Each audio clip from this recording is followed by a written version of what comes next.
Here we have a diagrammatic representation of the nuclear fission reaction. We begin with one neutron that is bombarded over uranium-235. This neutron enters the nucleus of uranium-235, making it unstable. It cannot remain in that form, and so it splits up into two daughter nucleus. One of them is krypton and the other one is barium. Along with this, we get energy, that is 200 million electron volt energy, and 1, 2, and 3 neutrons. Now these 3 neutrons will enter the nucleus of uranium-235. All these 3 will enter the nucleus of uranium-235, again making it unstable. Now this uranium-235 will also split up into barium, krypton. Energy will be released and 3 neutrons. This neutron on entering uranium will again form barium, krypton. Energy will be released and 1, 2 and 3 neutrons. Same way here also. So we began with 1 neutron. We had 3 after first fission, and now we have got 9 neutrons. These 9 neutrons will again combine with uranium-235 and give rise to barium, krypton, energy and 27 neutrons. So this is what is called as chain reaction. But if this chain reaction is not controlled, there will be tremendous amount of energy that will be released and there will be an explosion. So the number of neutrons that are required to continue the reaction are kept in the reactor, and extra neutrons are removed with the help of cadmium rods. So this is how a controlled chain reaction is brought about. Here the equation has been given: uranium-235-92 plus 1 neutron gives rise to krypton, that is 9236, barium 14156 and 3 neutrons along with the release of energy.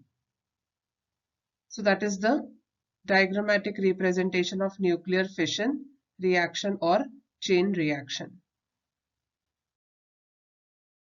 This is a schematic representation of the nuclear power plant. It comprises of nuclear reactor. Inside the reactor we have the nuclear fuel, that is uranium-235. It is bombarded with a neutron to release energy along with barium, krypton, that is 2 lighter nuclei and 3 neutrons. These 3 neutrons in turn can combine with 3 more uranium atoms and continue the chain reaction. Extra neutrons are removed with the help of control rods. So these are control rods. They can be made of cadmium or boron, silver or even indium. So they remove extra neutrons, and only those many which are required to sustain the nuclear reaction are allowed to be inside the reactor. Now every fission results in release of energy. This heat energy is then used to heat up the water, which gets converted into steam, and then it is used to rotate the turbines. The turbines are connected to the generator, which also starts rotating and produces electrical energy. Once the steam is released, it loses its pressure and temperature both. It is then passed through the condenser.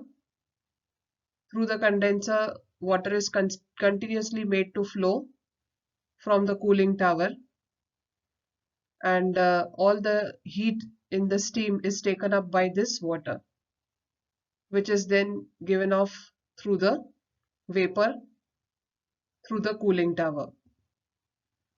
So the condensation of the steam is brought about and it can be reused. So this is the schematic diagram for nuclear power plant. In India, presently there are nuclear power plants at Kundankulam in Tamil Nadu, which produces 2000 megawatt of electrical energy. Then we have at Tarapur in Maharashtra, and it produces 1400 megawatt of electrical energy. It was the first nuclear power plant that was set up in 1969. Then we have another one at Rawat Bhata in Rajasthan, and it has a capacity of 1180 megawatt. Whereas Kaiga in Karnataka has 880 megawatt production of electrical energy.